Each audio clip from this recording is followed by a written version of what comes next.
কালো কাপড়ের ওপরে হাতে করা পেন্সিলের স্কেচে ময়দা ছুঁড়ে ফুটিয়ে তুলছেন বিখ্যাত ব্যক্তিদের অবয়ব। দেশের প্রিয় খেলোয়াড় সহ স্বনামধন্য বিভিন্ন ব্যক্তির ছবি ময়দা আর হাতের কারিশমায় ফুটিয়ে তুলছেন কুড়িগ্রামের জসিমউদ্দিন। তার এমন অবাক করা হাতের কাজ দেখতে প্রতিদিন স্থানীয় মানুষজন চোখ রাখছেন জসিমের কালো কাপড়ের ক্যানভাসে।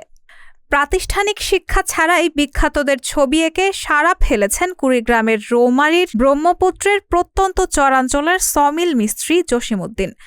অভিনব কায়দায় ময়দা ছুঁড়ে তার ছবি আঁকার প্রতিভা দেখে অভিভূত শিক্ষার্থীসহ স্থানীয়রা।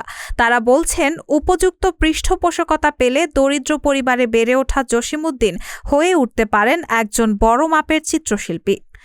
সরেজমিনে দেখা গেছে জসিম একের পর এক ময়দা ছুঁড়ছেন কালো কাপড়ের ক্যানভাসে, আর তার হাতের কারিশমায় তাতে স্পষ্ট হয়ে উঠছে বিখ্যাতদের অবয়ব। চরাঞ্চলের একটি কলেজ ভবনের সামনে এভাবে ছবি আঁকতে দেখতে ভিড় করছেন শিক্ষার্থীসহ স্থানীয় বিভিন্ন বয়সের মানুষজন। ছবি আঁকাকে তো ছোটবেলা থেকেই করতাম আর কি, ছোটবেলা থেকেই শুরু হয়েছে। যখন আমি পঞ্চম শ্রেণীতে পড়ি তখন আর কি শুরু আঁকা আর কি। আমার আঁকা ছবিগুলো যখন বন্ধু বান্ধব দেখতো বা স্যাররা দেখতো, বলতো তো অনেক সুন্দর হয়েছে। রৌমারীর চরশৌলমারীর কলেজ পাড়ার গোলাম হোসেন ও মহিলা বেগম দম্পতির বড় ছেলে জসিমউদ্দিন পেশায় একজন সমিল শ্রমিক।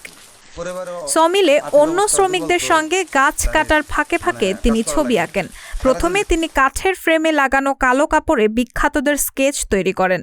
এরপরে সেই স্কেচের ওপরে গাম লাগিয়ে পানিতে ধুয়ে কিছুটা শুকিয়ে নেন।